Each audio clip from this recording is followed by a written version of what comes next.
Bienvenue sur ce webinaire qui est hosté par Bien-être auto-immune.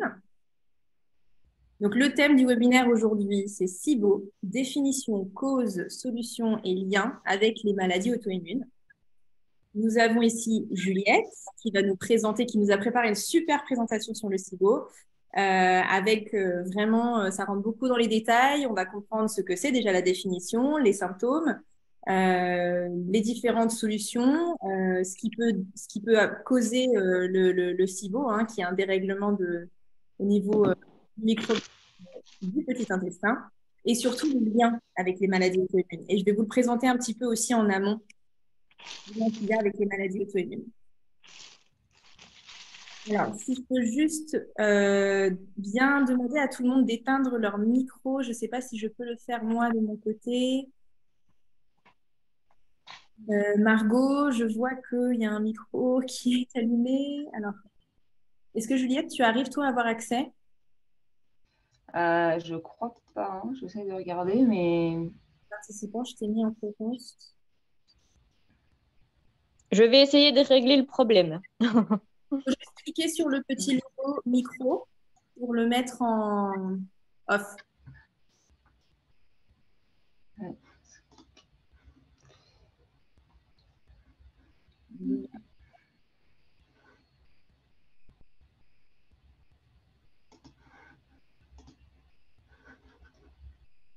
ah si, c'est bon. Normalement, c'est bon.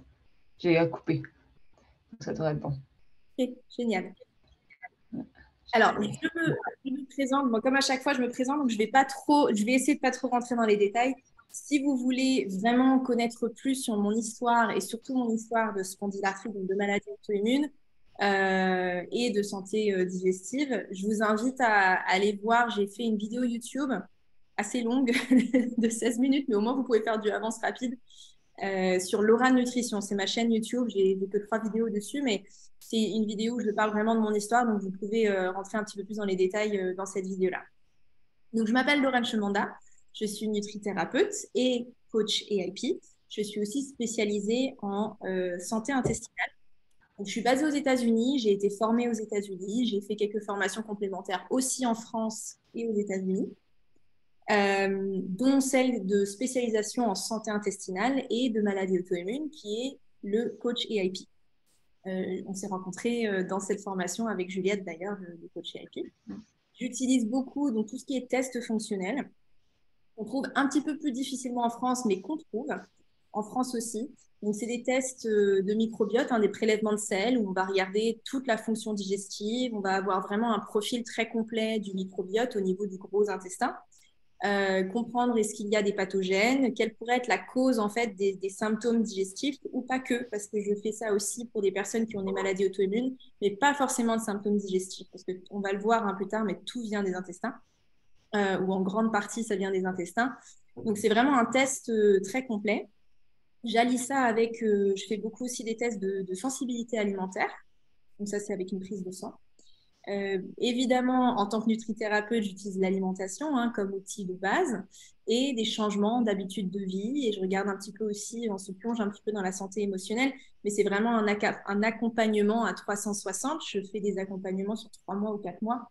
Donc, on est une équipe, quoi. C'est vraiment, on se tient, on avance main dans la main pour essayer de comprendre le pourquoi du comment.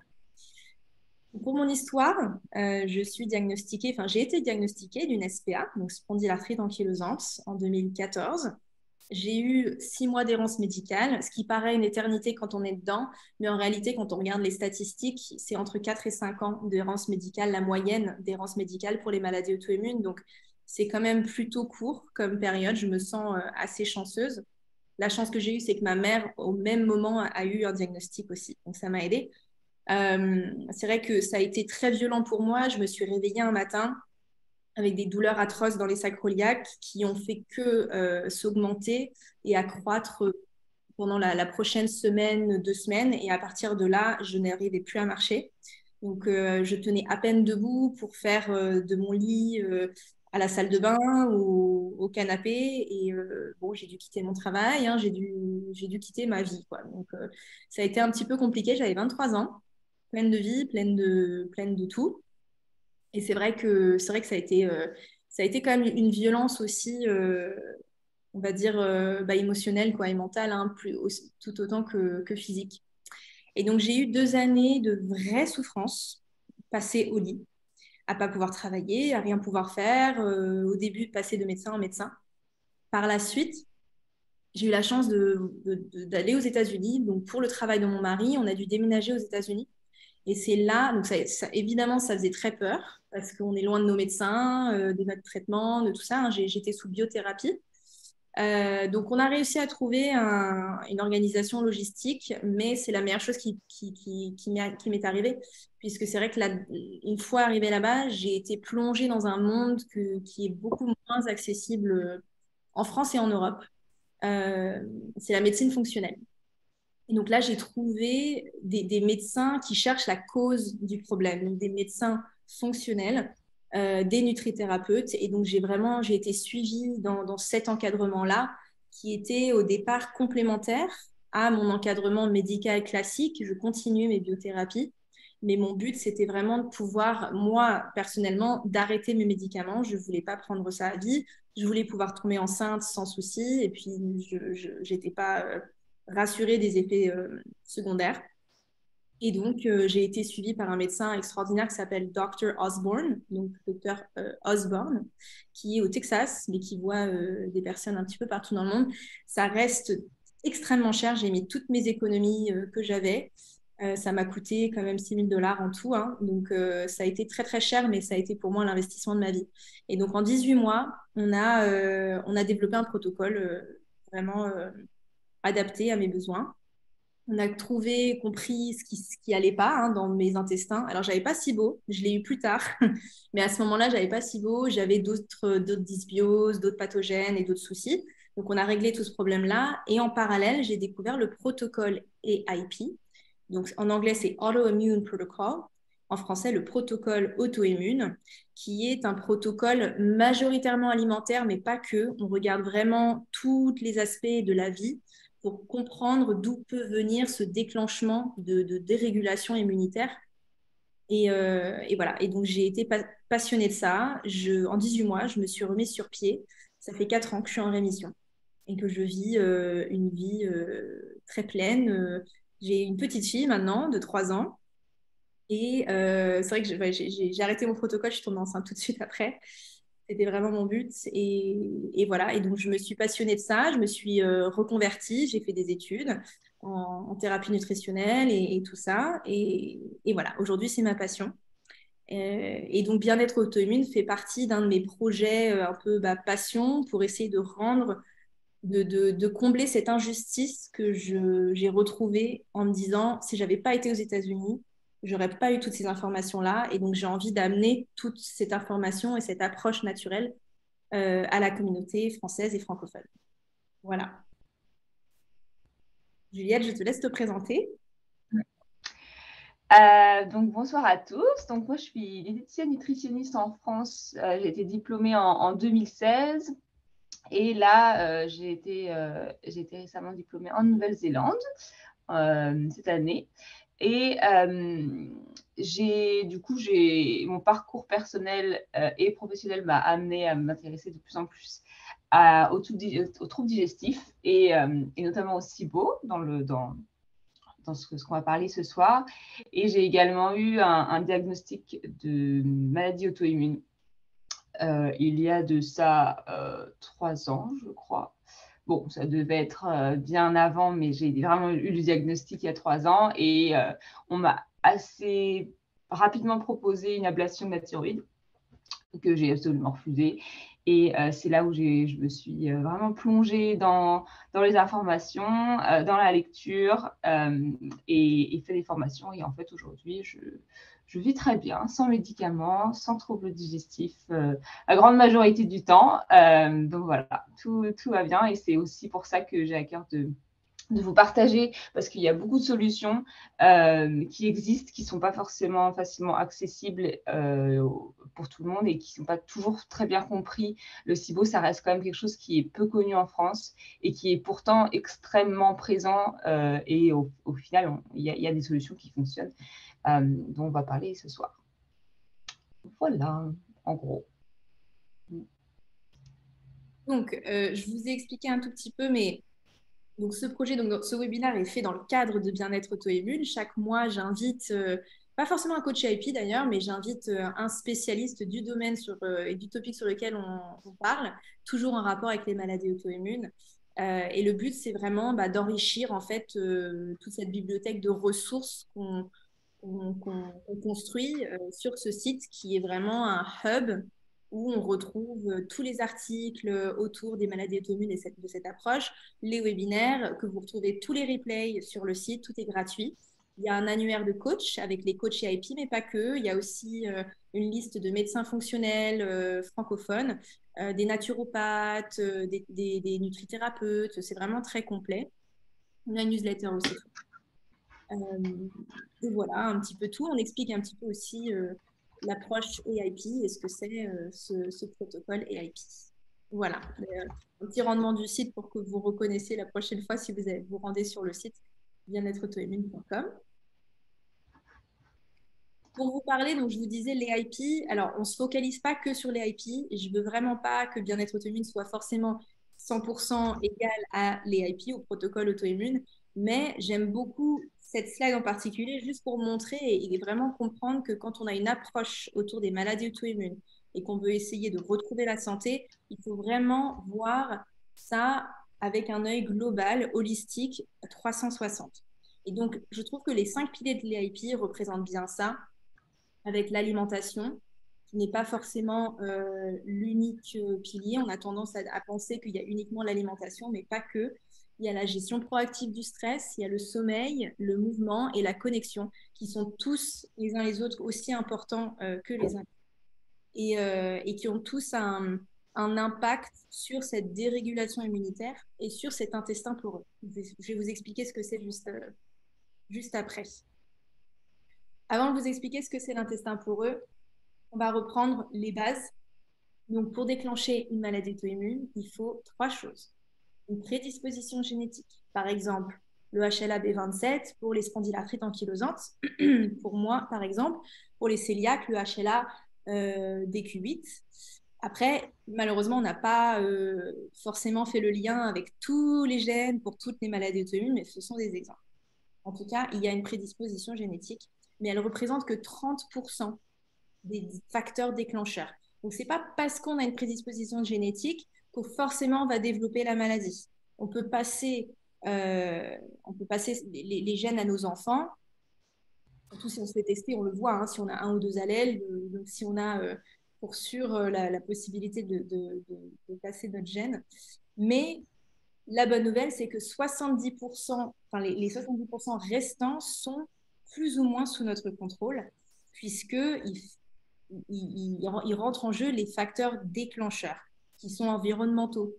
Donc, c'est l'alimentation et le mode de vie. On ne va pas rentrer dans les détails des facteurs déclencheurs. On a fait un webinaire. Vous pouvez vous rendre sur le site dans la page événements et vous allez retrouver, on a un webinaire qu'on a fait avec l'ANA il y a quelques mois sur les facteurs déclencheurs qui est super intéressant. Et vraiment, là, on rentre un petit peu plus dans les détails. En troisième lieu, il y a un intestin poreux. Et donc, on a retrouvé chez toutes personnes qui ont n'importe quelle maladie auto-immune, il y a toujours ce facteur en commun qui est l'intestin poreux. Et l'intestin poreux, c'est quoi? Il n'y a pas forcément de symptômes d'ailleurs, ça peut être complètement asymptomatique. C'est quelque chose de très physiologique. Dans notre intestin, on a une paroi. Donc, c'est une paroi unicellulaire qui tapisse tout notre intestin après la paroi mucosale. Et ces cellules sont jointes entre elles avec des jonctions serrées. On appelle ça des jonctions serrées. Donc, si vous regardez mes mains, elles sont vraiment collées entre elles avec des sortes de filaments qui permettent de se tenir entre elles.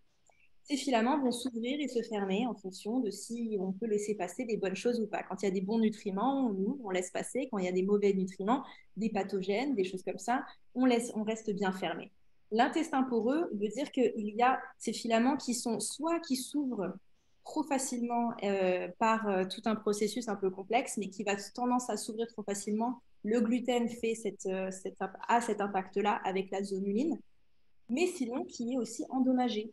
Et donc, il y a moins de filaments Et donc, plus de choses vont passer à travers cette paroi intestinale et vont venir créer tout un tas de soucis et un dérèglement immunitaire et déjà une réaction immunitaire, une inflammation qui devient chronique puisqu'on mange 3 fois par jour. L'intestin poreux n'a pas le temps, l'intestin n'a pas le temps de se refaire, la paroi n'a pas le temps de se guérir. Et donc, on laisse passer tout un tas de choses qui ne sont pas censées passer et qui viennent vraiment causer des soucis à ce niveau-là. Et donc, l'intestin, et pourquoi je vous parle de ça, hein, parce que c'est un lien avec SIBO et le topic d'aujourd'hui. Donc, l'intestin poreux est causé par l'alimentation. Donc, on va faire court, les lectines qui englobent le gluten, qui se trouve aussi dans les solanacées, donc tomates, poivrons, aubergines, pommes de terre, qui se trouvent dans les légumineuses. C'est pour ça que dans un premier temps, on élimine ça dans la phase d'élimination du protocole auto-immune, on élimine ces choses-là. Dans un premier temps, pas à vie, hein, mais vraiment pour permettre de guérir l'intestin poreux. Il y a l'alcool, la caséine qui se trouve dans le lait, surtout dans le lait de vache, la caséine A1 qui est extrêmement inflammatoire, les sucres raffinés, les produits industriels. Voilà, je vous ai pas forcément fait une liste très complète, mais c'est pour comprendre un petit peu. On a un webinaire sur l'alimentation aussi d'ailleurs, donc vous pouvez vous y rendre. Il y a aussi la mauvaise santé intestinale, et ça passe par des dysbioses, SIBO, la candidose ou une candidose, des pathogènes virales, des bactéries, des parasites. On en a beaucoup plus qu'on ne le croit. Et une mauvaise fonction digestive. Et tout ça va contribuer à un intestin poreux. La troisième chose, c'est le mode de vie. Donc le stress, le manque de sommeil, les produits chimiques, l'air qu'on respire, la pollution. Voilà, tout ça va aussi avoir un impact, même ce qu'on met sur notre peau, ça va avoir un impact sur notre santé intestinale et sur la fonction de l'intestin et donc l'intestin poreux. Voilà. Donc aujourd'hui, on va vous présenter donc la grande thématique de SIBO. Et ça, c'est Juliette qui est la grande spécialiste de ça. Donc c'est pour ça que j'ai fait appel à elle pour ce webinaire. Et je te laisse reprendre à partir de là, Juliette. Ok, super. Du coup, pour passer les slides, faut que je te dise, c'est ça? Ouais, mais je vais essayer de te le faire au fur et à mesure. Je vais suivre. Ok, ça marche. Ok. Alors, déjà, qu'est-ce que c'est que le SIBO? Donc, l'acronyme du SIBO, ça veut dire Small Intestinal Bacterial Overgrowth, SO. Donc, en gros, la majorité de nos bactéries, on en a beaucoup, hein, c'est 1 à 3 kilos selon les personnes, résident principalement dans le côlon, dans le gros intestin, donc qui est en vert sur le schéma. Et ce qui se passe parfois, c'est qu'il y a un excès, une prolifération de bactéries qui va arriver au niveau de l'intestin grêle. Donc, c'est l'intestin où normalement, c'est un lieu d'absorption, principalement de digestion et d'absorption, où on va pouvoir absorber les nutriments. Et donc, ça, c'est pour des bactéries. Et parfois, ce qu'il arrive, ce ne sont pas des bactéries, ce sont des archées. Donc, c'est un autre type de micro-organisme. Et c'est pour ça qu'on va parler d'IMO. IMO, le M, c'est pour méthanogène. Donc, c'est des archées qui vont du coup produire du méthane. Et donc, c'est différent. Scientifiquement parlant, on ne pouvait pas parler de SIBO parce que ce n'est pas des bactéries. Donc, voilà, donc ça a un petit peu changé. Et contrairement au SIBO, l'IMO, lui, il peut toucher l'ensemble du tube digestif. Alors que le SIBO, c'est vraiment dans l'intestin grêle. Et donc, qu'est-ce qui se passe? C'est que les bactéries vont se nourrir des sucres qui sont présents dans nos intestins avant d'être absorbés. Et en se nourrissant de ces sucres, elles vont fermenter et produire des gaz. Et du coup, en fonction du type de gaz qu'elles vont produire, eh bien, ça va induire déjà des ballonnements et une distension. C'est-à-dire qu'on va le ventre qui gonfle parce que forcément, avoir des gaz, c'est quand même quelque chose qui prend la place. Et ensuite, en fonction du gaz, on va avoir une perturbation du transit. C'est vraiment les signes visibles. Donc, ouais, tu peux aller sur les symptômes. Ça va vraiment être les signes visibles, ça va être donc des douleurs, des crampes abdominales.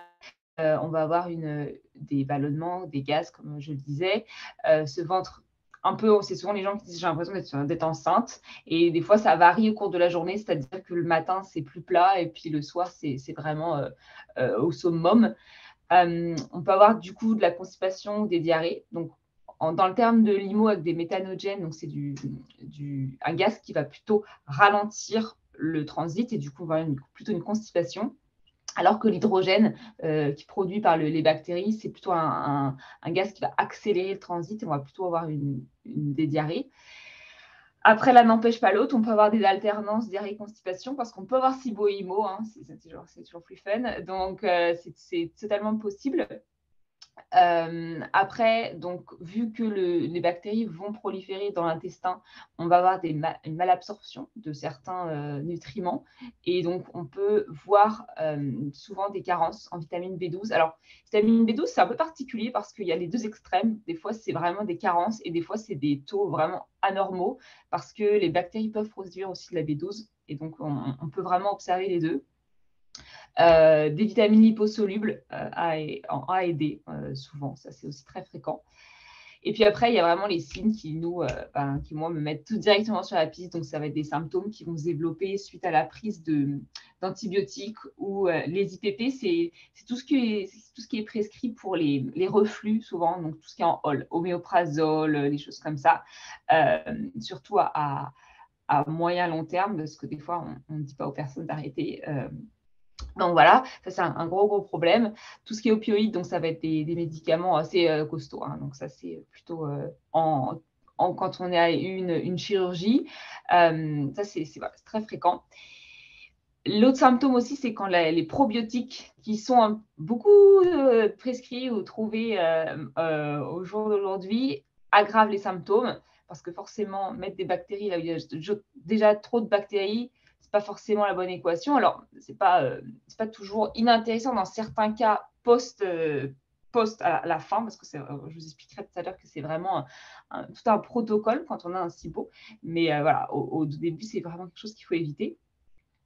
Et aussi les fibres. Les fibres aggravent la constipation. Donc, on peut souvent entendre il faut manger plus de fibres. Alors, certes, on est dans une société où on consomme trop de fibres, peu de fibres, pardon, pas assez de fibres, mais trop de fibres n'est vraiment pas bon, surtout quand on a un SIBO. Et du coup, il est difficile parce que ça va augmenter les fermentations.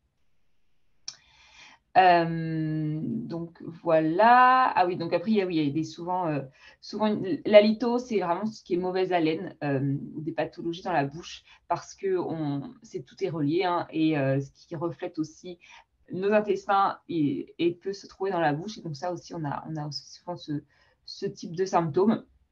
Et puis, on peut avoir d'autres choses qui ne sont pas forcément facilement à faire des liens à premier abord, mais qui sont totalement liées. Donc, ça va être des troubles cutanés, des maux de tête, des fatigues. L'anxiété, c'est un symptôme hyper courant qui est présenté. Et souvent, on dit, bah oui, en fait, vous êtes anxieux, du coup, vous avez des troubles digestifs.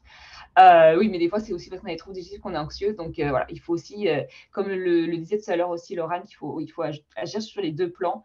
La prise en charge aussi de la santé mentale est indispensable parce que c'est dans les deux cas, notre cerveau du haut et notre cerveau du ventre sont toujours reliés. Il y a toujours une communication bidirectionnelle et c'est extrêmement important de travailler sur ces deux points. Oui, c'est pas que dans la tête, ça peut aussi venir du ventre. Voilà, c'est ça. On a beaucoup de molécules. On a souvent l'exemple de la sérotonine, donc le molécule un peu bien-être qui est synthétisée majoritairement dans les intestins et qui va du coup exercer ses effets aussi au niveau du cerveau, mais il y en a d'autres. Donc, c'est pas dans votre tête et il ne faut pas toujours croire ça. Il ne faut pas croire ça d'ailleurs. Donc, voilà un petit peu pour les symptômes. Alors, là, pourquoi donc je vous présente des mécanismes de défense. C'est-à-dire qu'il faut comprendre que dans le cadre du SIBO, c'est un peu les mécanismes de défense qui font qu'on doit éviter cette prolifération bactérienne dans l'intestin grêle qui ont échoué. Donc, ça peut être souvent plusieurs mécanismes. Et on a quand même pas mal de choses pour normalement éviter que le SIBO arrive. La première chose, c'est la mastication avec la salive, parce qu'on a une enzyme, l'alpha-amylase, qu'on ne retrouve nulle part ensuite dans le tube digestif. Donc, c'est vraiment une enzyme très particulière. Et ça va aussi déjà jouer un rôle de prédigestion et aussi déjà un peu tuer certaines choses qui ne devraient pas rentrer. Mais voilà, ça c'est souvent un conseil bateau qu'on dit il faut mastiquer. Mais vous verrez tout à l'heure que dans les solutions, c'est quand même une chose très, très importante. Et on le fait trop peu, surtout quand on mange devant des écrans. Et c'est vraiment la base, mastication. Ensuite, on a un très, très gros pilier, c'est l'acide chlorhydrique. Donc, l'acide chlorhydrique, c'est l'acide qui est contenu dans l'estomac. Et lui, il va avoir plusieurs rôles. Déjà, il a un rôle de prédigestion, il va activer les enzymes digestives. Ça va aussi un peu toquer à la porte du pancréas, lui dire il faut que tu produises des enzymes et puis ça va pouvoir être déversé. Pareil pour la bile qui va pouvoir être déversée un petit peu plus tard dans le tube digestif. Et surtout, éliminer l'excès, éliminer les bactéries. En fait, c'est un rôle un petit peu de stérilisateur qui est là. Et en fait, on consomme toujours des bactéries quand on avale des aliments, c'est normal. Notre alimentation, elle n'est pas stérile. Et heureusement, quand les produits sous vide, c'est totalement stérile, ça c'est vraiment pas des produits santé, mais voilà, c'est normal. Et on a justement cet acide qui est là pour, OK, on fait un petit peu déjà le ménage et le nettoyage pour éviter que les bactéries arrivent dans l'intestin grêle où là, le pH, donc le niveau d'acidité, sera beaucoup plus bas. Et l'acide Ça, c'est chlorhydrique vraiment est majoritairement déclenché et sécrété grâce à la mastication, d'où l'importance de la mastication. exactement, ouais. Et même avant, c'est vraiment toute une phase. Il y a 3 phases dans cette production et c'est même rien que la penser, sentir les aliments. C'est pour ça que même préparer ces aliments, c'est vraiment important parce que justement, on va déjà activer des signaux qui vont préparer notre corps à la digestion. Donc voilà. Alors je sais bien qu'on ne peut pas passer toujours en cuisine, mais des fois juste se poser, regarder son assiette, c'est voilà, c'est important. Et ce n'est pas stupide. Voilà. Ça fait partie des petites choses santé aussi qu'on peut mettre en place toutes simples et qui font quand même la différence. Ensuite, on a la bile. Alors, la bile qui est produite par le foie, stockée dans la vésicule biliaire, qui va elle aussi être donc déversée après le passage dans l'estomac. Donc, on a vraiment la mastication, l'œsophage, l'estomac, et ensuite, on arrive dans l'intestin grêle. Donc, la première partie s'appelle le duodénum, et c'est là où la bile va être déversée. Elle joue un rôle antimicrobien également et va permettre l'absorption des graisses. Donc, voilà, c'est vraiment un pilier important. Qu'on voit aussi, il y a des petits dérèglements et le SIBO perturbe aussi l'absorption de la bile parce qu'elle est réabsorbée en majorité dans le côlon, mais on pourra voir ça plus tard. Ensuite, il y a les enzymes, donc les enzymes pancréatiques. Donc, c'est des enzymes qui vont comme des petits ciseaux, en fait, vraiment continuer de découper les aliments pour qu'ils puissent être absorbés parce qu'après le passage dans l'estomac, justement, l'estomac, c'est tellement acide, c'est beaucoup pour la digestion des protéines, alors que les glucides vont commencer dans la bouche et ensuite dans l'intestin grêle, donc via ces enzymes. Et ces enzymes permettent aussi de tuer de continuer aussi cet effet stérilisateur dans l'intestin grêle. Ensuite, on a la valve iléo-fécale. Donc ça, c'est une petite valve, en fait, une petite porte, si vous voulez, entre le côlon et l'intestin grêle, qui doit normalement permettre, en fait, que les bactéries, entre guillemets, remontent dans l'intestin grêle. Et donc ça, c'est une particularité très importante qui des fois échoue dans certains cas, on le verra un petit peu plus tard. Un autre point très important, c'est le complexe moteur micromoteur qui agit comme un balai intestinal. C'est-à-dire que quand on ne mange pas, on a des systèmes de nettoyage qui se mettent en place. Donc, ce complexe se met en place environ 3 heures après les repas et ça va vraiment pousser les bactéries, pousser les résidus alimentaires vers la sortie. Donc, c'est extrêmement important parce que si on a encore des petites molécules alimentaires qui se baladent, eh bien, les bactéries, parce qu'on en a quand même un peu dans l'intestin grêle, mais en beaucoup moins que le gros intestin, mais elles vont du coup pouvoir proliférer et c'est là où ça peut poser problème. D'où l'importance Le système immunitaire. entre les repas. Voilà, toujours faire des pauses, donc ne pas grignoter de façon continue, donc au moins 3-4 heures entre chaque repas. Et idéalement aussi d'avoir un jeûne nocturne, c'est-à-dire entre le moment, la fin du dîner et le petit déjeuner, que ça soit assez long. Faut quand même au moins 10 heures. Après, on peut toujours monter et ça va vraiment être au cas par cas parce que voilà, il y a des situations des fois où on est tellement dénutri à cause du SIBO qu'on ne peut pas faire des jeûnes extrêmement longs. Mais ça, c'est important, voilà, de ne pas manger trop tard le soir et de laisser le temps aussi de ce complexe, d'avoir plusieurs vagues en fait, de nettoyage durant la nuit. Ouais. Le système immunitaire, alors ça aussi, la majorité des cellules immunitaires, on estime environ 70% est dans les intestins, mais il y a des cellules immunitaires, ce qu'on appelle les IgA, qui sont vraiment uniquement au niveau des intestins, enfin de la muqueuse intestinale, qui vont du coup jouer main dans la main avec nos microbes déjà présents dans notre ventre et notre corps pour éviter du coup d'avoir une surréaction du système immunitaire qui pose problème et qui est voilà, le lit aussi des maladies auto-immunes. Mais voilà, garder l'équilibre, donc ça c'est extrêmement important de prendre soin de lui. Et puis après, on a vraiment la barrière physique qui est la barrière intestinale. Donc en fait, on a les intestins, toujours une petite couche de mucus qui permet aussi la sécrétion d'enzymes. On a notamment une enzyme qui dégrade l'histamine, on en parlera tout à l'heure. Et puis ensuite, les bactéries.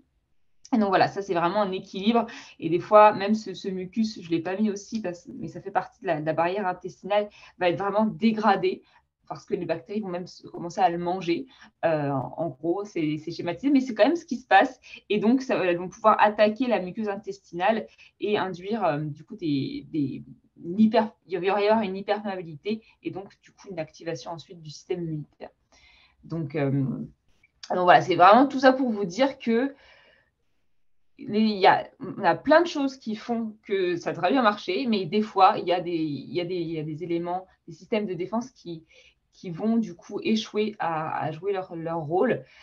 Et c'est aussi ça qu'il faudra prendre en compte dans la prise en charge parce que voilà, il faut penser à tout ça. Donc, vous n'avez pas besoin de penser à tout ça. Mais moi, quand je vois quelqu'un qui est un SIBO, j'essaie de faire un peu de me dire, OK, qu'est-ce qui peut poser problème? Souvent, il n'y a pas qu'une chose, parce que tout est relié, comme on disait tout à l'heure, l'acide chlorhydrique permet la sécrétion d'enzymes et aussi de bile, la mastication joue, enfin, voilà, donc c'est plusieurs choses, mais c'est tout ce qu'il faut se pencher quand on a un SIBO. Ouais, cette slide est top. J'adore cette slide. C'est vrai que ça rentre dans les détails et encore, on pourrait en parler pendant des heures rien que sur cette slide. Mais c'est vrai que ça explique bien et il suffit qu'il y ait un de ces mécanismes-là qui soit défaillant, et ben, ça peut être une des causes profondes du SIBO. Donc, Exactement. Alors, ça, je vais vous en parler parce que c'est une cause assez très fréquente. Et c'est du coup, donc, pareil, c'est un système de défense qui a échoué, c'est le complexe moteur migrant. Donc, vous vous souvenez, ce balai intestinal. Ce qui se passe, c'est que parfois, on a une intoxication alimentaire. Alors, on n'a pas forcément besoin d'aller dans des pays un peu à risque, parce que des fois, on me dit, bah non, je ne voyage pas, je ne peux pas voyager dans ces pays-là, mais même en France, on peut totalement avoir une intoxication alimentaire qui, des fois, passe un peu inaperçue. Certaines personnes ont juste une diarrhée, mais n'ont pas, voilà, ces vomissements, etc. Mais voilà, ça arrive souvent. Et quand on a une intoxication alimentaire, donc du coup, c'est un excès de bactéries qui va proliférer. Et ces bactéries vont produire une toxine, voilà, donc, on va l'appeler la CDTB, c'est plus simple pour tout le monde, qui va du coup être produite et le système immunitaire va s'attaquer à cette toxine. Et c'est comme ça que normalement, on va être rétabli et de nouveau sur pied assez rapidement. Le truc, c'est que cette toxine, elle est moléculairement proche à la vinculine. Et donc, la vinculine, c'est une protéine que l'on a dans nos intestins, si vous voulez, qui permettent justement ces mouvements, ces vagues de nettoyage. Et quand le système immunitaire est un peu confus, il va dire bah, j'attaque cette toxine, mais en fait, cette protéine, elle ressemble, donc tant pis, j'attaque. Eh bien, on va avoir des dommages, des petites des lésions, et du coup, va induire un ralentissement du péristaltisme, donc de ces mouvements intestinaux. Et là, problème, parce que sans ces vagues de nettoyage, eh bien, on va avoir une prolifération de bactériennes qui va induire au SIBO. Donc voilà, c'est pour ça que alors c'est assez, comme je disais, c'est assez nouveau en termes de science, le SIBO, même si c'est vraiment très présent, mais on sait que c'est quand même une bonne partie des personnes qui ont un SIBO qui ont eu une réaction auto-immune en fait envers cette molécule qui permet ces mouvements intestinaux. Donc c'est pas foutu, hein, dites-vous pas que à cause de ça, ça marchera plus jamais. On peut relancer la machine quand même, et il y a des choses aussi qui peuvent être faites pour stimuler ce péristaltisme. Mais voilà, c'est quand même une cause fréquente que je voulais présenter ce soir. Et donc, pour toi, le SIBO arrive majoritairement à la suite d'un déclenchement auto-immune plutôt qu'en amont? Alors, c'est vrai que dans les études, c'est assez publié. C'est assez en fait difficile en pratique des fois de savoir, parce que les personnes elles s'en souviennent pas forcément, et ça peut être des choses qui sont arrivées il y a très très longtemps.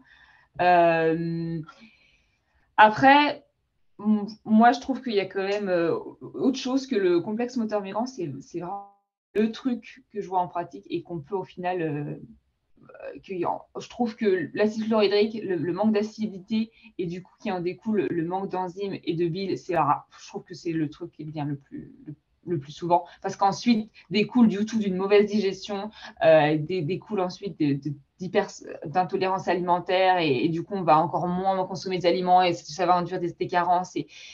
Donc voilà, donc ça c'est quelque chose qui est vrai, mais au final en termes de pratique, il y a un test qui existe pour tester du coup c'est ça, mais il n'est pas disponible en France, on l'a en Suisse ou aux États-Unis. Donc au final on ne sait pas vraiment, et de toute façon si on le saurait ça, bon bah ça va pas extrêmement non plus changer la prise en charge. Donc voilà. Les causes. Alors en fait comme je disais, c'est les mécanismes de défense qui ont échoué. Donc pourquoi en fait ils échouent? Donc il y a plusieurs pistes, et souvent, voilà, comme je disais, c'est pas forcément une seule cause. Donc, on va avoir des anomalies anatomiques. L'endométriose, les MICI, ce sont les maladies inflammatoires chroniques de l'intestin, donc maladie de Crohn, pardon, je n'ai pas le nom en français, rectocolite hémorragique, des diverticules ou des chirurgies. Alors, pourquoi ça va? En fait, c'est les causes anatomiques, ça va créer des adhérences. C'est-à-dire que normalement, si vous voulez, c'est pas que l'intestin se balade un peu comme ça, mais il est quand même assez libre et il peut permettre des mouvements. Sauf que des fois, il va y avoir des adhérences entre les organes, même entre les intestins, qui font que du coup, ça va moins bien bouger. Et donc, comme je disais encore, des bonnes vagues de nettoyage, moins bonne digestion, et donc voir l'apparition d'un SIBO éventuellement. Les anomalies fonctionnelles, donc la chlorhydrie, ça c'est le manque d'acide au niveau de l'estomac, qui a un gros problème. Et surtout, ne vous dites pas que parce que vous ressentez de l'acide, et du coup, vous avez même pris des IPP, que vous avez trop d'acide. Ça n'a rien à voir. Ce qu'il faut se dire, c'est que l'estomac, il est fait pour être acide. On doit mettre nos doigts dedans, ça doit se dissoudre. Donc, c'est vraiment très important. Et quand on a des reflux, quand on ressent l'acide, c'est pas qu'il y a trop d'acide, c'est que l'acide est au mauvais endroit.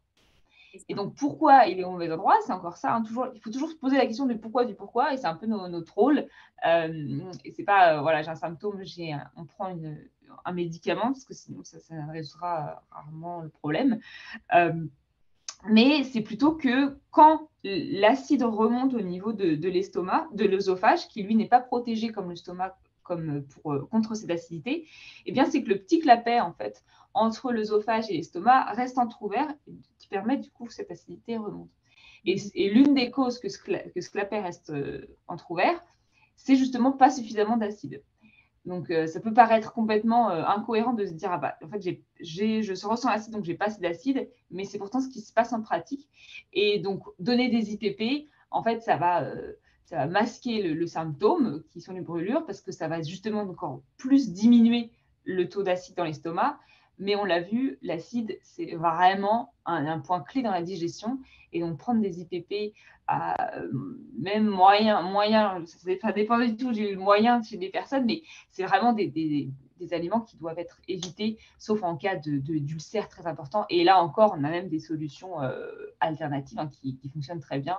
Mais voilà, c'est vraiment très important. Alors, si vous prenez des IPP, ne les arrêtez pas comme ça suite à un webinaire, surtout pas. Hein, c'est quelque chose il faut y aller vraiment très progressivement parce qu'on va avoir un relan. Même le corps il va dire ouais, on y va, on ouvre les vannes et ça peut être problématique. Hein. Donc, il faut être accompagné pour se sevrer des IPP. Il faut être accompagné de son médecin et d'un spécialiste, nutrithérapeute, voilà, diététicienne comme Juliette, quelqu'un qui est spécialisé là-dedans. Et c'est très, très long. Ça peut mettre des mois à arriver à arrêter les IPP graduellement, mais c'est vrai qu'il faut le faire très doucement.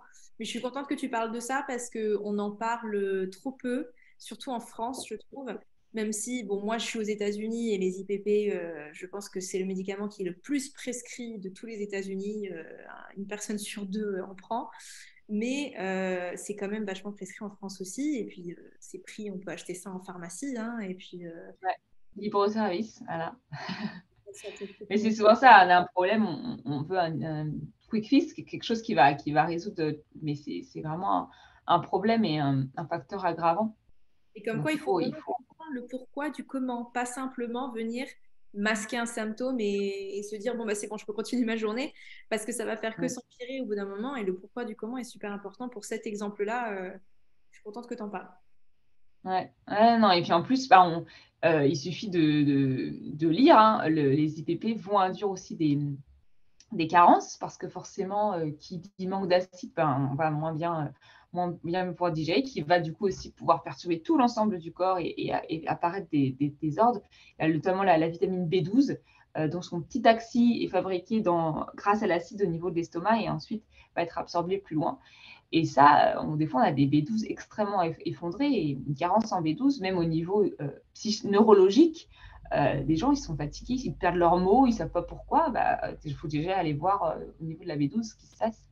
Et ce n'est pas en reprenant la B12 de façon importante sans voir l'acide que ça va fonctionner. Parce que voilà, c'est le taxi. Si on n'a pas le taxi pour l'absorber, ça ne marchera pas sur le long terme. Pour revenir à la source. Et pour les brûlures d'estomac ou les brûlures au niveau du... En réalité, c'est au niveau du dopage parce que la muqueuse, elle n'est pas faite pour recevoir ce genre d'acidité. Et il y a aussi plein de compléments alimentaires. On appelle ça des mutilages qu'on peut utiliser. Alors, je ne connais pas très bien les termes en français, mais il y a le réglisse, le slippery elm, c'est l'orge glissant.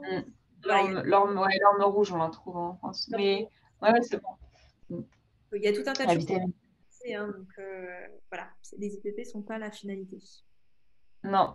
Et j'ai une question par rapport à la carence en fer. Alors oui, ça peut induire une carence en fer dans le sens où il faut suffisamment d'acide pour aussi digérer les protéines également, qui sont quand même une source majeure de carence en fer. Et totalement, ouais, ça peut induire ça. Et c'est pour ça, de toute façon, quand on a une carence en fer qui ne remonte pas, faut trouver la source du problème. Hein. Ça vient pas comme ça. Alors des fois, on a il peut y avoir plein de choses qui sont pas... qui peuvent expliquer ça, mais il faut trouver parce que c'est pas très normal. complexe les carences en fer. Il y a des cofacteurs aussi qui sont directement liés aussi à un manque d'acide chlorhydrique comme la vitamine C et le cuivre et le zinc, qui sont des cofacteurs très importants pour le fer et l'assimilation du fer. Et c'est vrai que ça, pareil, hein, ça commence par une digestion correcte au niveau de l'estomac. Donc, c'est un peu plus complexe aussi la carence en fer, mais oui, en fait, tout revient. Pour moi, en tout cas, je me rends compte qu'au final, on reprend toujours la base de la base. C'est l'acide chlorhydrique, la mastication qui va engendrer l'acide chlorhydrique, et on reprend tout ça. Et on part de là, et ensuite, on va développer, est-ce qu'il y a d'autres problèmes plus tard dans le système digestif, mais je ne connais pas une seule personne qui a pas un souci au niveau de l'acide chlorhydrique. Ouais, c'est quoi. Et pour le faire. Bah oui, et puis de toute façon, c'est aussi ce qu'il faut comprendre, c'est qu'en nutrition, quand il y a un truc qui ne va pas, c'est pas forcément en prenant un complément tout seul que ça va fonctionner. Parce que tout agit en synergie. Des fois, il y a un problème plus profond. Et du coup, bon, alors oui, des fois ça fonctionne, mais pour combien de temps? Des fois, moi, j'aime beaucoup travailler avec des tests hein, parce qu'on a un peu on dézoome, on a une vue d'ensemble et ça aide aussi à aller beaucoup plus loin.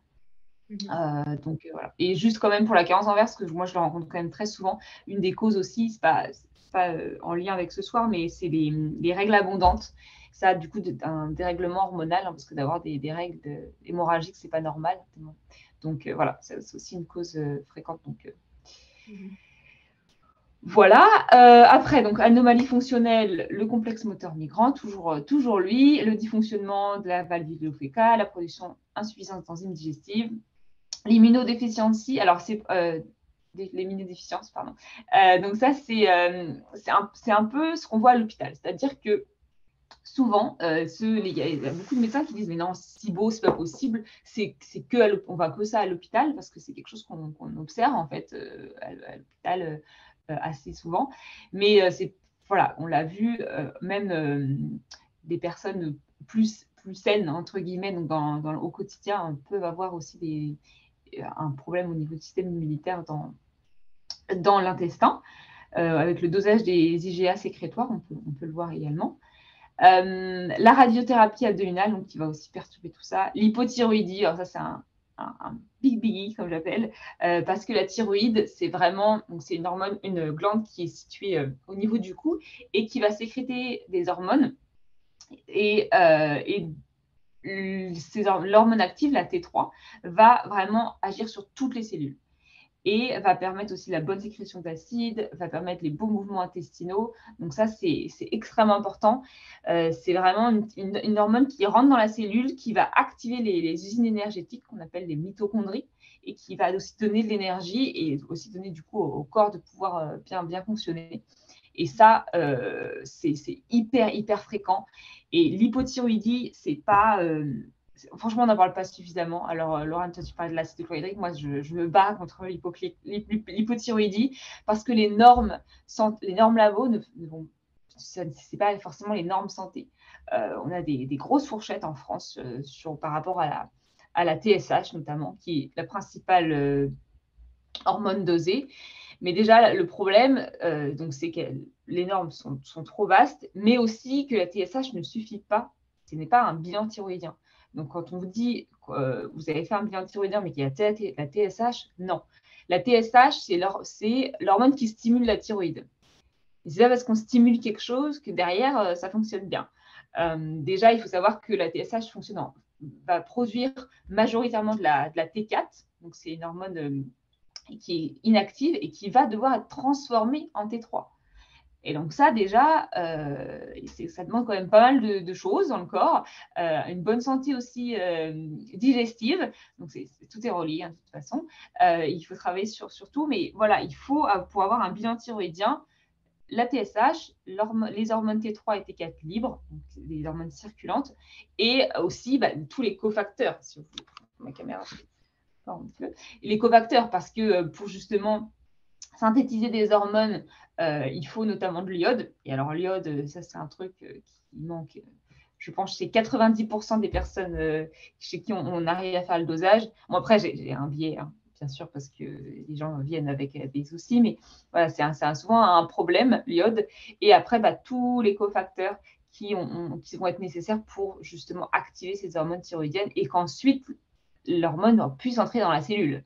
Parce qu'on parlait du stress tout à l'heure, le stress va aussi perturber tout ce fonctionnement thyroïdien. Voilà. Et ce n'est pas parce qu'on a suffisamment de cellules, d'hormones, mais si elle n'arrive pas dans la cellule, la problème aussi. Ouais. Donc, voilà. J'écoutais un podcast il n'y a pas très longtemps d'une médecin fonctionnelle spécialisée en SIBO et elle disait que pour elle, 80% des SIBO sont causés par une hypothyroïdie. Ouais. Et donc, mais cette hypothyroïdie va avoir un effet sur les mécanismes que tu as cités tout à l'heure, là, la slide que j'aimais beaucoup avec toutes les petites images. Voilà, c'est exactement ce que tu dis. Mais elle estimait que c'était 80% des SIBO qui avaient comme cause l'hypothyroïdie. Ouais, franchement, c'est hyper fréquent. Dès qu'on creuse un petit peu, moi, typiquement, hein, c'était ça. Mais voilà, ça, c'est quelque chose qu'on voit souvent. Parce que oui, la thyroïde, c'est vraiment le chef d'orchestre et qui va avoir un effet sur tout le corps. Et forcément, en fait, c'est vraiment l'hypothyroïdie, c'est tout ralenti, sauf le poids qui augmente. Mais c'est vraiment ça. On est fatigué et du coup, tube digestif, tout ralenti. Moins d'acidité, moins de mouvement, la constipation, alors des fois qui peut être masquée par justement quand on a un SIBO type hydrogène qui va induire des diarrhées, donc c'est pas toujours ça, mais voilà, il y a beaucoup de symptômes qui sont un petit peu pas hyper spécifiques dans le sens où on peut être juste fatigué, déprimé, du coup le médecin va dire on va tester d'antidépresseurs et en fait il faut juste regarder du côté de la thyroïde et ne pas, et ça je le dis tout le temps, on ne soigne pas une prise de sang, c'est-à-dire que même si vous avez des taux déjà normes labo, bon je vous ai expliqué que c'était pas terrible, mais enfin, c'est pas des normes santé, mais même si vous avez des taux qui à première vue paraissent corrects, si vous avez tous les symptômes, il faut quand même se poser la question parce que ça reste une prise de sang, ça reste un dosage à un moment T, et donc du coup, voilà, c'est pas non plus ce qui est la vérité absolue, une prise de sang, quoi. Et puis, il y a certaines maladies qui favorisent le SIBO, donc l'hypothyroïdie en est une, les maladies de Crohn également, et puis on verra tout à l'heure avec le lien avec les maladies auto-immunes qui peuvent aussi du coup favoriser un SIBO. Donc voilà, il faut bien comprendre que le SIBO, c'est un symptôme, c'est pas, c'est qui va du coup refléter pardon, un problème plus profond. Et c'est souvent lié à une autre condition. Et puis, il va apparaître quand il y a un ou plusieurs mécanismes de défense qui vont échouer à justement éviter que le SIBO apparaisse. Ça, j'aime bien cette photo. C'est une photo que j'avais tirée d'une formation qui montre quand même bien ce qui se passe. Alors, ça, c'est pas très glamour, mais je trouve que c'est parlant. C'est-à-dire que quand on a un flot, que tout fonctionne bien dans le tube digestif, eh bien c'est comme l'eau de la rivière, elle va être claire et on n'a pas de problème. Par contre, quand ça stagne et que justement notre balai, il va pas bien fonctionner, eh bien, on va avoir du coup une dystase et une prolifération de microbes qui peut se passer. Donc, voilà un petit peu ce qui peut se passer dans le cas du SIBO. Pas mal. Ouais. Alors, le stress. Donc, comme je disais tout à l'heure, c'est pas la cause directe, mais c'est vraiment comme un facteur aggravant qui, déjà, via le cortisol, donc c'est une hormone qui va être sécrétée en état de stress. Alors, je veux juste faire un petit point quand même, parce que le cortisol, on le voit souvent comme une mauvaise hormone, mais il n'y a pas de mauvaise ou de bonne hormone. On a besoin de cortisol, sinon on ne serait pas là à parler aujourd'hui, on serait tous au fond de notre lit. Mais trop de cortisol et en permanence, c'est un problème, ça va perturber l'immunité, et dont l'immunité intestinale, avec ces fameux IgA dont je vous parlais tout à l'heure. Et ça va perturber le système nerveux autonome. Donc, heureusement d'ailleurs, on n'a pas besoin de penser à notre digestion. Ça, c'est quelque chose qui se fait tout seul. On pourrait quand même lui donner un petit coup de pouce en mastiquant bien. Mais après, voilà, c'est vraiment des choses qui au final, vont se faire tout seul. Et du coup, ce système nerveux autonome, donc autonome parce que ça fait tout seul, va aussi être perturbé par l'excès de cortisol qui va du coup diminuer la production d'acide et altérer aussi la mobilité intestinale. Donc, très, très important le stress. Et c'est souvent aussi, voilà, c'est vrai qu'il y a des troubles digestifs, mais certaines personnes qui ont des diarrhées imminentes, incontrôlables, qui du coup ne peuvent plus trop sortir de chez elles, d'autres qui vont être tellement constipées que, pareil, on leur demande tous les 15 jours si elles ne sont pas enceintes. Donc, ça induit aussi un stress et une charge mentale psychique qui est vraiment là et qui est handicapante au quotidien. Et donc, ça rajoute un petit peu à ce problème-là. Donc, il faut aussi travailler sur ce pilier. C'est hyper, hyper important. Les complications. Alors, il va y avoir trop de bactéries, même si on en a besoin, elles vont synthétiser des choses, mais quand elles sont au mauvais endroit et en surnombre, ça va du coup lier induire des carences nutritionnelles parce qu'elles vont un peu se nourrir avant vous, si vous voulez, et elles vont dommager les entérocytes. Donc, les entérocytes, ce sont les cellules intestinales. Donc ça, c'est un gros problème parce que là encore, ça va aussi, c'est tout un cercle vicieux, moins de nutriments, ça va fragiliser du coup tout le système digestif, le système immunitaire. La vitamine D, ça c'est un truc pareil. Alors c'est plus dosé en France, c'est dosé en France, mais ce n'est plus remboursé par la sécurité sociale, donc forcément c'est quelque chose qui est moins réalisé, alors que la majorité des personnes sont en carence puisque c'est une vitamine qu'on synthétise avec le soleil, mais qui est une vitamine liposoluble.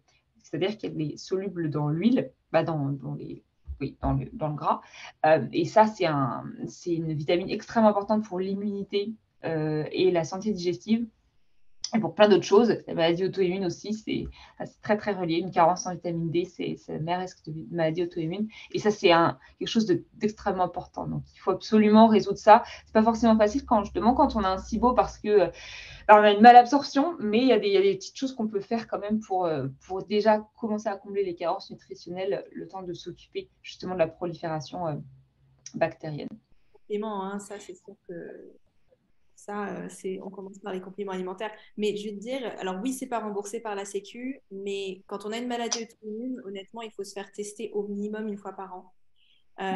Et Et l'idéal. ça l'est. Dans le cadre de, je te coupe, pardon, mais dans le cadre de maladies auto-immunes, ça peut être remboursé. Il y a certains facteurs où c'est remboursé en France. Ok, super. Ah ouais, bah c'est étonnant parce que je me suis fait tester, je suis toujours officiellement. Il faut que le médecin note en fait sur l'ordonnance. D'accord. Ça m'avait coûté 11 euros. Bon, après, c'est tout à fait abordable, hein, c'est 11 euros. Et je vous conseille vraiment de le faire parce que c'est très, très important, hein, comme Juliette l'a dit. Et les doses, les normes de laboratoire, encore une fois, il ne faut pas se fixer, enfin, il ne faut pas se fier à ces normes de laboratoire. C'est comme pour l'hypothyroïdie avec la TSH qui n'a pas forcément des normes de vraie santé. Et donc, en fait, les normes font que baisser au fur et à mesure parce qu'ils se basent sur la population générale. Et vu qu'on est tous en carence de vitamine D, bah forcément, la norme baisse. Et on pense que quand on est à 30 nm-mol, c'est tout à fait correct. Mais en réalité, surtout quand on a une maladie auto-immune, il faut être autour des 70. Au-dessus de 100, ça devient beaucoup. Mais entre 70 et 100, c'est tout à fait correct. C'est très compliqué de partir dans une hypertoxicité de vitamine D. Il faut vraiment le faire. Au-dessus de 150, il faut s'inquiéter. Mais en tout cas, entre 70 et 100, enfin, je ne sais pas si toi, si tu es d'accord avec ça, Juliette, mais il faut vraiment. Moi, vitamine D, j'y vais. Je dose, je vise au moins la fourchette très haute sans nanomoles, C'est ça. Et c'est très important. Parce que, ouais, exactement. Et comme tu le disais très justement, en fait, parce que des fois, on ne comprend pas, on se dit, mais c'est écrit, c'est les normes labo. Mais en fait, il faut se poser la question de comment ces normes ont été réalisées. Voilà. Ils font en sorte que 95% de la population se situe entre ces normes-là. Mais ça ne veut pas dire que, en fait, les gens étaient entre guillemets, en bonne santé et que les normes reflètent ce qu'il faudrait faire. C'est ça, en fait, on peut doser quelqu'un qui a déjà des carences et se dire, bah, c'est dans les 95, donc on va mettre dans la fourchette, c'est bien. Donc, c'est ça un peu le problème. Ouais. Donc, voilà. Et puis, comme tu disais, pour avoir une toxicité aux vitamines D, il faut y aller quand même. Il faut prendre des grosses doses, ce qu'on voit jamais. Parce qu'en plus, il y a toujours des précautions. Attention à ne pas dépasser 1000 UI. Avec 1000 UI de vitamine D, on ne va pas aller bien loin. Donc, il faut doser, parce que comme ça, on sait où on va, on sait d'où on part, et on peut ajuster et personnaliser du coup le dosage en fonction de ça. Quoi. Mais encore une fois, pas parce que c'est l'été qu'il n'y en a pas besoin de vitamine D en supplément. Ouais, c'est ça. Mais honnêtement, je ne conseille pas non plus de faire ça seul. Hein. Il faut se faire conseiller, encore une fois, par un naturopathe, diététicienne, nutritionniste, enfin, quelqu'un qui s'y connaît parce qu'il faut comprendre d'où on commence. Hein. Si on est à 19 et qu'on essaie de monter à 70, on ne va pas prendre les mêmes dosages que si on est à 50 et qu'on essaie de monter à 70. Donc, voilà, il ne faut pas faire n'importe quoi non plus. Exactement. Ouais. D'autres complications, c'est l'augmentation d'endotoxines. Donc ça, c'est en fait, il y a des bactéries qui vont sécréter des toxines, des molécules, et il n'y a pas de problème tant qu'elles restent à l'extérieur, si vous voulez, dans l'intestin et qui ne rentrent pas dans notre circulation sanguine. Or, quand justement, on va avoir beaucoup de bactéries et que ça va aussi perturber la muqueuse intestinale qui va, comme Laurent le disait tout à l'heure, va s'écarter, entre guillemets, créer des trous, ce qu'on appelle l'hyperperméabilité intestinale. On a souvent parler de leaky gut, même en français, c'est un terme anglais, mais en français, on l'utilise beaucoup. Et donc, ces toxines vont pouvoir rentrer dans la circulation sanguine et là, le système immunitaire, il va s'attaquer et c'est l'inflammation de bas grade. Donc là, ce n'est pas forcément toujours une inflammation qu'on voit sur la prise de sang, ce qu'on dose de la CRP. De la CRP US, ultra sensible, est beaucoup mieux pour ça. Mais de toute façon, même avec une CRP qui même en dessous des normes labo, mais quand même élevées, c'est une marque d'inflammation de bas grade, on appelle ça. C'est un peu une inflammation silencieuse, mais vraiment qui est là tout le temps, et ça, c'est un problème. L'intolérance à l'histamine, donc c'est ce que je vous disais tout à l'heure, on a dans le mucus intestinal une enzyme qui s'appelle la DAO qui permet de dégrader l'histamine. Donc l'histamine, c'est une molécule qui est produite par le corps de façon naturelle, également apportée par certains aliments. Et c'est totalement normal d'en avoir, c'est juste qu'on a des systèmes, là encore, qui font en sorte qu'elle ne va pas s'accumuler. Donc ça, c'est vraiment au niveau intestinal. On a une autre enzyme dans les tissus qui favorise la dégradation de l'histamine.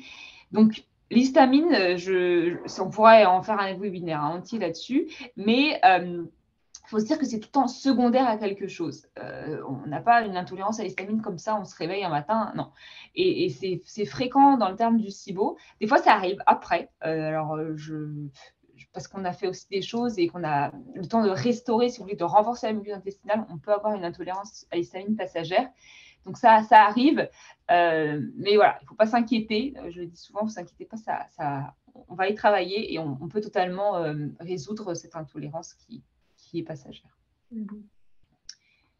Le stress, bon, bah, ça, on l'a bien vu, hein, c'est toujours facteur aggravant et des complications ensuite. Qualité de vie qui est fortement impactée, et puis avoir une prise de poids. Alors, ça peut être les deux. On peut avoir une perte de poids parce qu'on a justement une malabsorption ou beaucoup de diarrhée, ou alors parce qu'on les gens arrêtent de manger, enfin, arrêtent de manger, mais vont diminuer énormément ce qu'ils mangent parce que dès qu'on mange, on gonfle. Forcément, les bactéries, c'est la fête à chaque fois que l'on met quelque chose dans notre intestin. Mais l'IMO, on a souvent une prise de poids parce que les méthanogènes sont des organismes qui sont extrêmement efficaces à extraire les calories des aliments. Il faut savoir qu'on a justement les fibres, c'est des choses que on ne peut pas absorber et qui vont venir nourrir nos microbes. Et les méthanes, elles, vont vraiment extraire beaucoup de calories de ces aliments. Donc, c'est pour ça que des fois, on peut avoir une prise de poids. Je me permets juste de te rappeler le temps, il est 21h06. Donc, ouais, j'ai accéléré un petit peu. Ouais, alors bon, rapidement du coup pour le diagnostic. Le diagnostic, c'est bien un test respiratoire. Vous pouvez avoir une ordonnance et du coup, ça peut être remboursé. Donc voilà, on va mesurer principalement le méthane et l'hydrogène, et le CO2 aussi, c'est juste pour qu'on voit s'il n'y a pas eu de fuite, en gros. Et après, on a un petit graphe comme ça avec des taux. Et donc ça, voilà, on l'interprète pour vous dire est-ce que vous avez un SIBO et ou un IMO. Et il y a un autre troisième type dont je n'ai pas parlé, c'est le SIBO à l'hydrogène. Mais ça, c'est très spécifique. Et du coup, voilà, on pourra, en termes de temps, on zappe, c'est beaucoup plus rare. Donc, voilà. Donc, un petit test respiratoire. Alors, c'est vrai que le test respiratoire, ce n'est pas le Graal. Le Graal, c'est vraiment un prélèvement du liquide intestinal qu'on met en culture. Donc, ensuite, on va compter les bactéries. On a un système de comptage, mais ce n'est jamais fait en pratique. Donc, c'est pour ça que je ne vous l'ai pas mis là, parce que c'est des choses très invasives, très coûteuses et qu'on fait uniquement en recherche. Donc voilà, c'est vrai qu'il y a des marges d'erreur pour le test, et c'est aussi un peu ça les arguments des gens en contre. Mais bon, ça reste quand même un test totalement faisable et qui quand même donne une bonne indication, toujours corrélée à vos symptômes. Il y a d'autres tests possibles qui ne sont pas forcément les tests qu'on prescrit en SIBO, mais qui peuvent quand même donner des petites informations. Donc, on a le fécalogramme qui va nous indiquer un petit peu sur la digestion des nutriments. Dans les selles, le dosage des IgA, de l'élastase, là, pareil, ça va nous indiquer un petit peu s'il y a au niveau des enzymes, s'il y a une mauvaise activité enzymatique. Sanguin, alors ça, c'est hyper important. Comme je vous disais, le SIBO, les petits signes, ça peut être une carence en B12 ou alors des B12 qui sont explosés sans complémentation et sans... même souvent, les gens mangent moins de viande quand même à l'heure actuelle. Hein, et sans ça, on peut avoir des B12 vraiment au plafond. Et également des folates, la vitamine B9, qui est souvent basse dans le cas du SIBO. Et puis après, de toute façon, un bilan sanguin pour voir un petit peu comme on disait tout à l'heure, s'il y a des carences qui devraient être à combler. Et le LBP, ça, c'est le taxi des endotoxines. Je te parlais tout à l'heure des bactéries qui produisent des toxines, donc notamment du LPS. Et pour passer dans la circulation sanguine, il se lie à un taxi. Et donc ensuite, on peut doser ça dans le sang. C'est un marqueur de l'hyperperméabilité intestinale. Alors, les chiffres bas, il y a une petite question par rapport à la B12. Alors là, la B12, moi, quand je vise autour de 600 picomoles. Hein. En dessous de ça, ça reste quand même bas. Et la B9, alors la B9, ça dépend des normes labo, des dosages, parce qu'on peut doser la B9 qui est dans les cellules, mais le meilleur dosage, si vous voulez, c'est la B9 érythrocytaire, donc c'est dans les cellules, et du coup, là, ça sera des taux différents. Mais voilà, il faut quand même...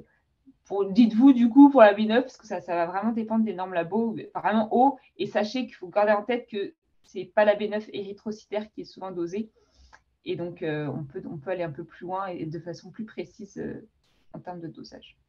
Et je dirais même quand on a des dosages très bas de B9, chercher encore plus loin et de faire un test génétique de la variante du gène MTHFR qui va déterminer notre capacité à méthyler et donc transformer en fait le folate en méthylfolate qui est la version du folate qu'on peut réellement utiliser dans nos cellules.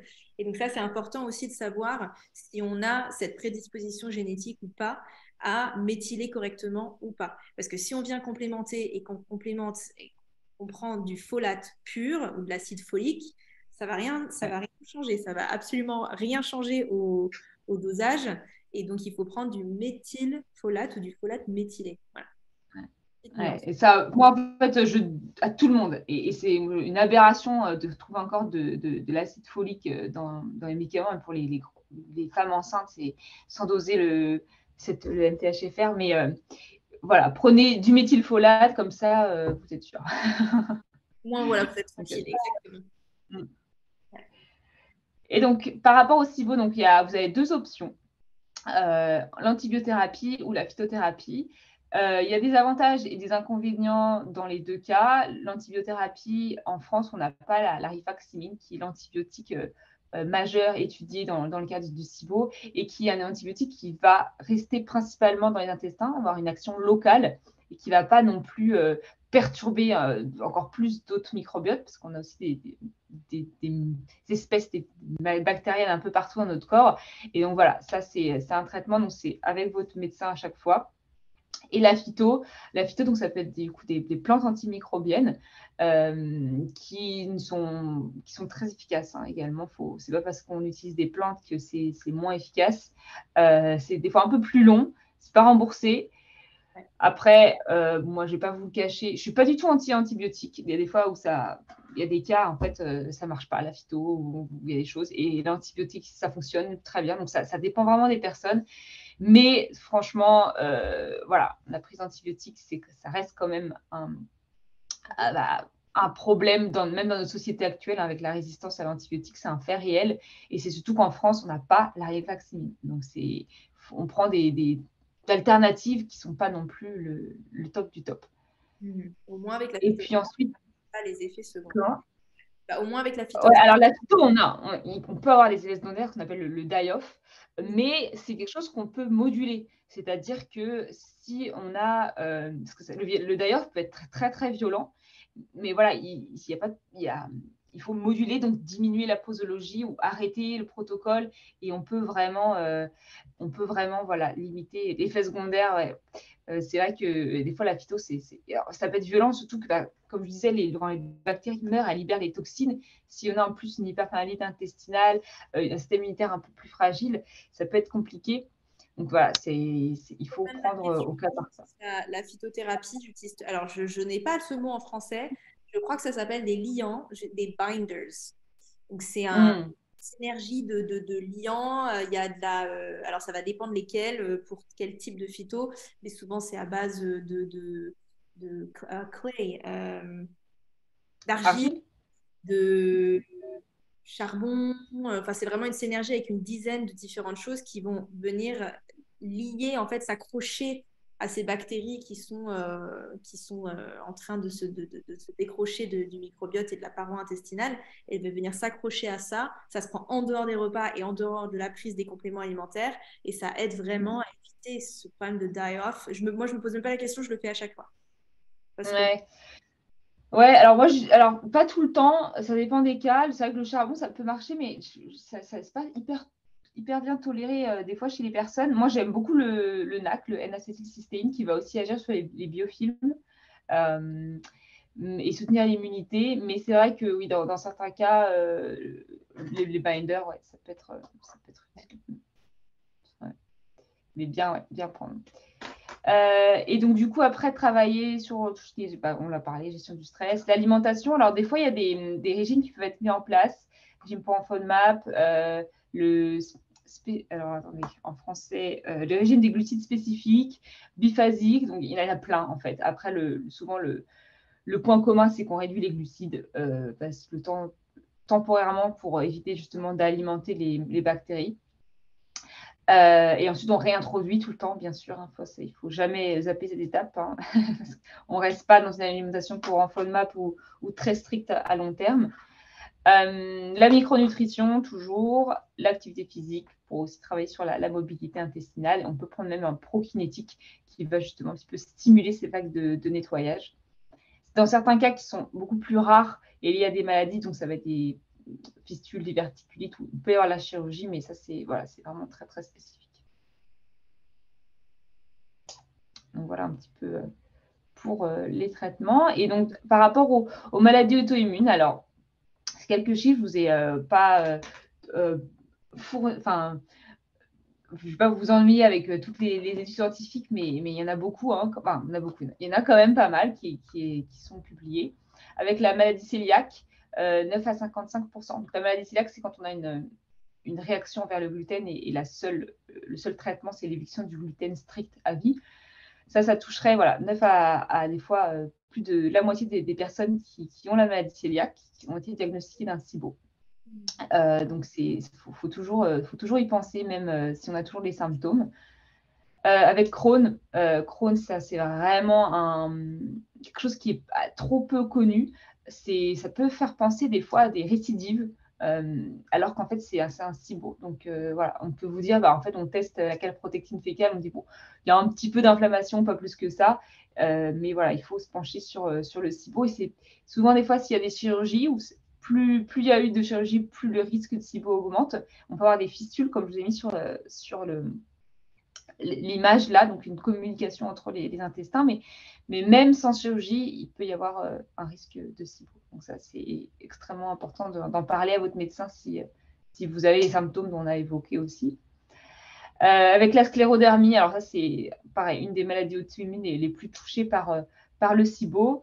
Avec la spondylarthrite ankylosante, pareil, c'est une prévalence qui est augmentée, donc c'est aussi quelque chose qu'il faut se penser. Avec Hashimoto, lien très fort, plus de 55% dans une des études, mais il y en a d'autres qui aussi montrent. Hashimoto, c'est la maladie une hypothyroïdie d'origine auto-immune. Donc ça, c'est voilà. On estime que plus d'une personne sur deux a un SIBO quand on a Hashimoto. Donc c'est pareil, quelque chose qu'il faut absolument se pencher dessus. C'est ce qui expliquerait le lien entre ce qu'on disait, l'hypothyroïdie, et qui est une des causes majeures du SIBO. Voilà. Donc, qu'est-ce qui est venu avant? Parce que des fois c'est aussi le SIBO qui fait que la thyroïde ralentit avec les carences nutritionnelles induites et tout ça. Donc, c'est toujours le coup de l'effet de la poule. Mais bon, de toute façon, il faut agir sur les deux. Bon, comme ça, on travaille les deux bouts. Et puis, on peut permettre du coup une résolution des symptômes et un meilleur état de vie à long terme. C'est ça qu'on cherche, quoi. C'est le long terme. Bon, génial. Donc, voilà. J'ai compris, Juliette est la spécialiste du SIBO, clairement. Je pense que tu vois énormément de personnes avec SIBO dans ton cabinet, mais pas que. Hein, tu vois vraiment de tout genre et en tout type de santé intestinale. Donc, on avait beaucoup connecté là-dessus quand on s'est rencontrés au départ. Mais je me suis permise de mettre ton site internet ici.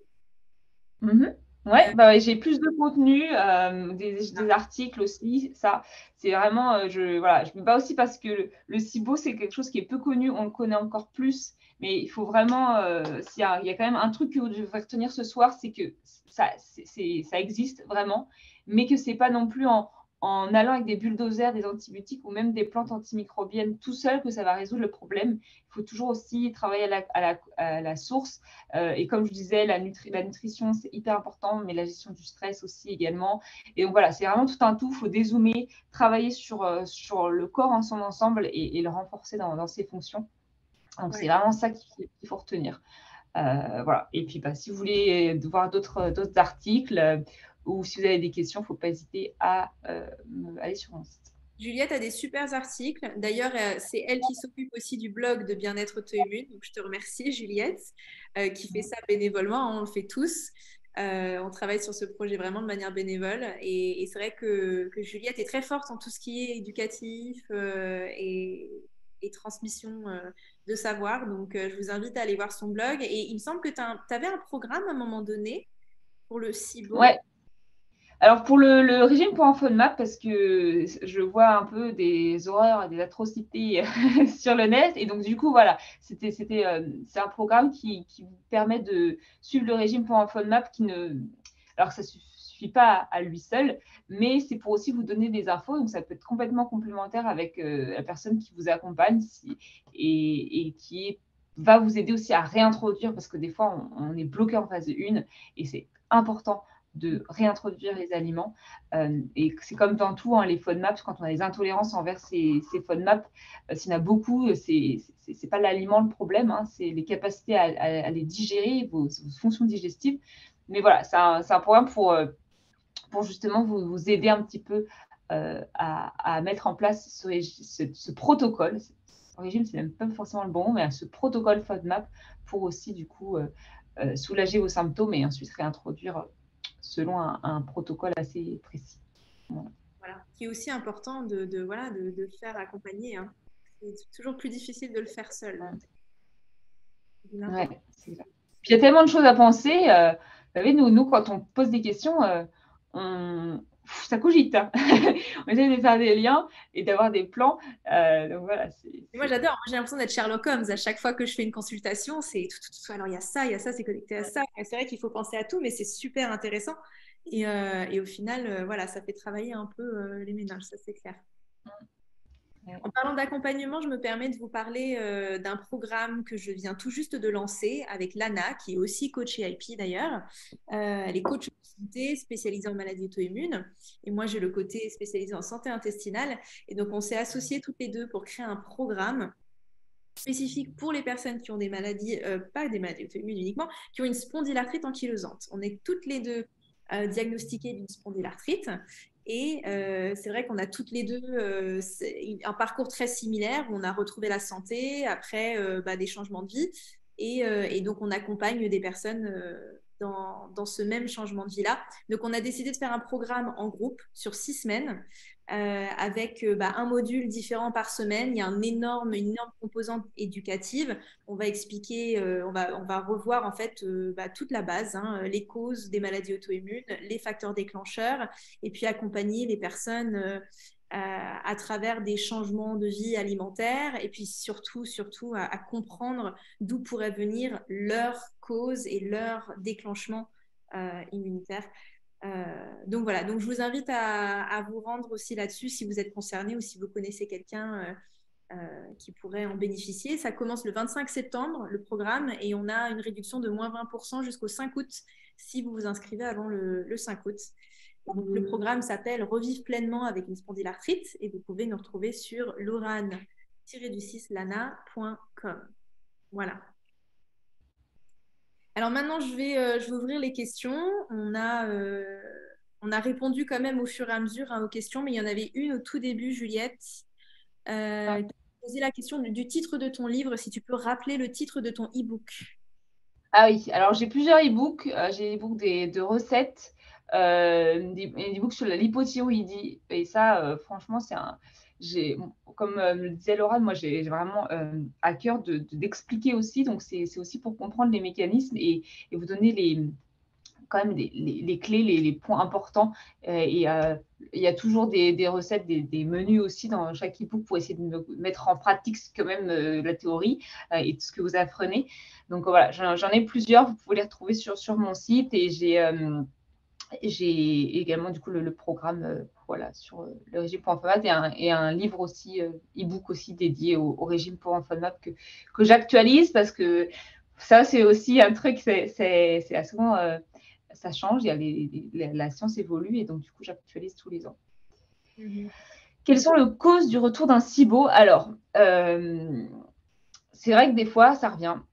Alors, soit parce qu'on n'a pas réussi à identifier la cause et donc, du coup, on n'est pas allé au fond du problème. Des fois, c'est purement mécanique et des fois, c'est ce complexe moteur migrant qui ne repart pas et où là, du coup, on nécessite un prokinétique, l'usage d'un prokinétique à moyen long terme. Et ça, voilà, ça peut paraître difficile à entendre, mais en fait, c'est vous dire, c'est comme si faut dire qu'il y a des maladies où on doit prendre des choses au quotidien. Et ben, des fois, quand on a un SIBO qui fait qu'en fait, on a un complexe moteur migrant qui ne repart pas, et bien là, un prokinétique, c'est utile. Et dans ces cas-là, donc bon, c'est là où le dosage, par exemple, de ces anticorps contre la toxine dont je vous parlais tout à l'heure peut être utile. Parce que si c'est ça, bon, bah, du coup, l'usage d'un prokinétique à long terme sera intéressant. Donc, voilà. Et souvent, ouais, la cause, ça revient, hein, ça peut être chronique. Alors, c'est vrai qu'en fonction des études, c'est pas très réjouissant. On dit en général que des 2/3 reviennent. Alors après, ça reste la science. Pour avoir fait de la recherche, je vois un petit peu ce que c'est. Donc, c'est vraiment, on prend quelque chose, on va utiliser on va voir des patients, on va les tester, on va utiliser des antibiotiques et on va retester après. On ne va pas suivre ce qui se passe dans 5 ou 10 ans. Mais c'est aussi que quand on fait une étude, on ne prend en compte que l'antibiothérapie. Mais comme je disais, il y a plein de choses qui peuvent causer un SIBO. Et c'est pour ça que c'est difficile de faire des fois des études, parce qu'il y a plein de choses qui se passent. Donc voilà, même si ces chiffres sont un petit peu tristes, parce que quand même 2/3 de personnes sur 3 qui ont un SIBO, ça revient, mais ça reste quand on ne fait qu'une chose. Mais si on voit le corps dans son ensemble, je pense qu'on aura quand même des meilleurs. Et moi, je le vois quand même en pratique, parce que c'est ce qu'on me dit souvent. On me dit, mais ça va revenir. Je dis, bah, mais heureusement qu'il y a des solutions, parce que sinon, mon métier serait déprimant. Hein. Donc, je vois quand même beaucoup de gens qui vont mieux. Donc, voilà. Oui, et puis parfois, c'est vrai qu'il faut adopter des changements durables, des changements de vie qu'on applique tout au long de notre vie. Et donc, avoir des bonnes habitudes au moment des repas, ça, c'est pas quelque chose qu'il faut faire simplement quand on a un SIBO et qu'on suit un protocole pour notre SIBO. C'est vraiment des habitudes qu'il faut garder à vie. Et comme elle disait Juliette, voilà, de prendre le temps de cuisiner ou si on n'a pas ce temps-là, au moins de prendre le temps de s'asseoir devant son assiette, ne serait-ce que prendre 3 inspirations pour aussi, parce qu'on ne va pas bien digérer si on est dans un état de stress, si on est dans un état, j'ai pas l'autre mot de parasympathique. Et donc, quand on est dans un état... Pardon? C'est le système parasympathique, sympathique, orthosympathique. Et donc, au final, prendre 3 respirations, ça permet un petit peu de cheater et de faire croire à son corps et de stimuler un petit peu le nerf vague et de faire croire à son corps qu'on est dans un état beaucoup plus relax, parasympathique, qui nous permet d'activer tout le process digestif. Et simplement, et je trouve que quand je vois les habitudes religieuses, de prière, de chant avant les repas, mais c'est génial, c'est exactement ça qu'il nous faut. Alors, je ne sais pas s'ils avaient pensé à ça à la base quand ils ont commencé cette habitude, mais il y a 2000 ans ou 4000 ans, mais c'est vrai que c'est très intéressant de voir des personnes qui prennent leur temps avant le repas. Et puis donc de mastiquer. C'est pour stimuler ce nerf vague qui va avoir un gros impact sur la motricité des intestins. Donc ça, c'est tout. La cohérence cardiaque, de toute façon, c'est le truc. Et on a tous 5 minutes pour le mettre en place, parce que souvent, on se dit, je fais la cohérence cardiaque quand je suis stressée. Mais ça, c'est pareil, c'est pas un quick fix, c'est quelque chose qui doit se mettre en place au cours du temps. Et c'est pas facile de changer ses habitudes, c'est pas facile d'éteindre son téléphone et de manger qu'avec son assiette, de poser sa fourchette entre chaque bouchée, de respirer. Mais c'est important, et sans des changements durables, voilà, ça reviendra et les troubles digestifs réapparaîtront. C'est ça, c'est ça. Bah, c'est un petit peu comme l'entretien d'une maladie auto-immune, hein. Pour moi, j'ai fait des changements durables. Si je suis en rémission aujourd'hui depuis plus de 4 ans, c'est pas parce que j'ai fait un protocole il y a 4 ans et que j'ai repris toutes mes habitudes d'avant. C'est vraiment parce que j'ai gardé ces habitudes-là et il y a des choses qu'il faut entretenir et j'ai pas réintroduit certains aliments. J'ai pas, voilà, enfin, j'ai fait des vrais changements de vie, d'alimentation et pour éviter que ça revienne. Donc, c'est pareil, c'est pas euh, on va dire, des changements aussi drastiques pour SIBO, mais c'est le même principe, quoi. Ah, ça peut être temporairement, des fois, ça peut être compliqué, hein, La FODMAP parce que bah, voilà, même le gluten, c'est un truc en France, c'est hyper connu. Alors, c'est vrai que on sait que ça, quand même, ça favorise l'hyperperméabilité intestinale. Donc, temporairement, d'essayer de quand même d'éviter d'aggraver ce qui est déjà présent, ça peut être quand même très, très bénéfique, hein. ouais, c'est clair. Alors, je vois pas d'autres questions dans le chat. Si vous avez une autre question, on a encore quelques secondes pour y répondre. Sinon, ça a été un vrai plaisir. Merci beaucoup, hein, Juliette, d'avoir pris Voilà, merci. très tôt chez toi. En plus, j'ai réalisé ça en attendant de lancer le webinaire. Je regarde l'heure en Nouvelle-Zélande. Je fais, ah oui, il est 6 heures du matin. Ok. Donc, C'est vrai que j'ai l'habitude, mais il y a des matins où c'est un peu plus dur. J'avoue que ce matin, j'étais en plein rêve quand mon réveil a sonné. J'étais, oula, qu'est-ce qui se passe? Mais non, ouais. merci. Non. Donc, je te remercie vraiment de t'être levé aussitôt pour nous, d'avoir pris le temps et de participer à cet échange et éducatif. Et voilà. Donc, merci à tout le monde d'avoir participé et vous aussi d'avoir pris le temps pour vous et pour apprendre un petit peu plus sur SIBO. J'ai des petits merci. Merci beaucoup. Merci beaucoup. Bon, c'est génial. En tout cas, on est ravis. N'hésitez pas à vous rendre sur le site de Bien-être Auto-Immune pour tous les replays des webinaires. N'hésitez aussi pas à nous envoyer des mails si vous avez des questions et à vous joindre à nous la prochaine fois. Voilà, au mois prochain pour le prochain webinaire. Ouais. Bah, super, merci Laura, merci à tous. Et puis, ouais, on reste à votre dispo si vous avez des questions. Génial. Merci beaucoup. Bonne soirée. Au revoir, bonne journée. Au revoir. Merci.